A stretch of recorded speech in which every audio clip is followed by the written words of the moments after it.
Today we are going to talk about seborrheic dermatitis and dandruff. First of all, seborrheic dermatitis, it is also called seborrhea.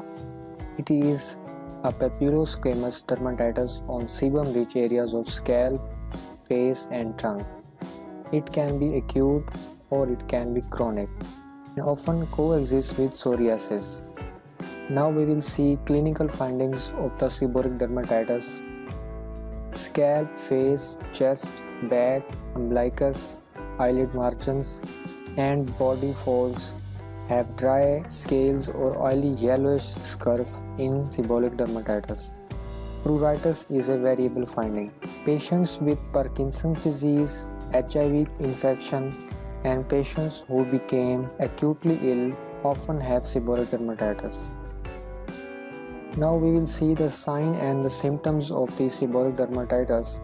In intermittent active phase, it will manifest with burning, scaling and itching alternating with inactive periods.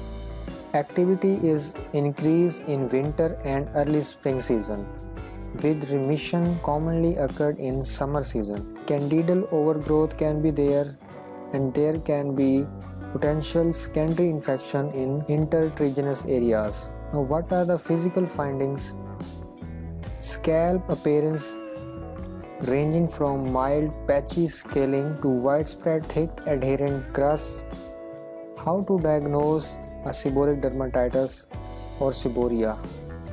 It is usually made on clinical grounds based on a history of waxing and waning severity and by distribution of involvement on examination.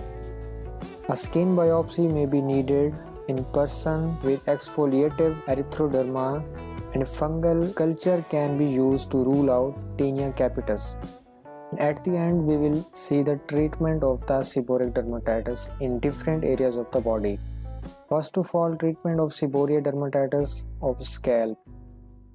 Shampoos containing zinc pyrithione or selenium are used daily if possible.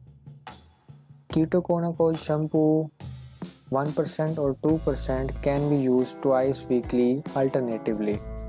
A combination of shampoos is used in refractory cases.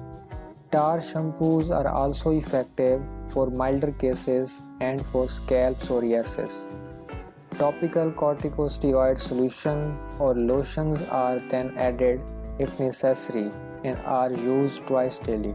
For facial seborrheic dermatitis, mild corticosteroids like hydrocortisone 1%, alclometazone, disonide used intermittently and not near the eyes. If not controlled with these topical steroids, ketoconazole 2% cream is added twice daily. Topical tacrolimus and pimecrolimus are steroid-sparing alternatives. Then treatment of the seborrheic dermatitis on non-hairy areas. Low potency corticosteroid creams, for example 1% or 2.5% hydrocortisone, disonide or alclometazone dipropionate are highly effective.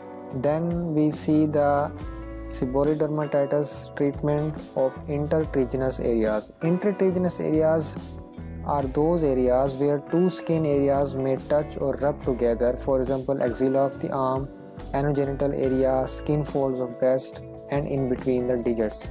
So treatment of these areas include low potency corticosteroid cream or lotions twice daily for 5 to 7 days and then once or twice weekly for maintenance as necessary. At the end, tacrolimus or pimecrolimus, these are immunosuppressants safer than the steroid for topical use for prolonged use.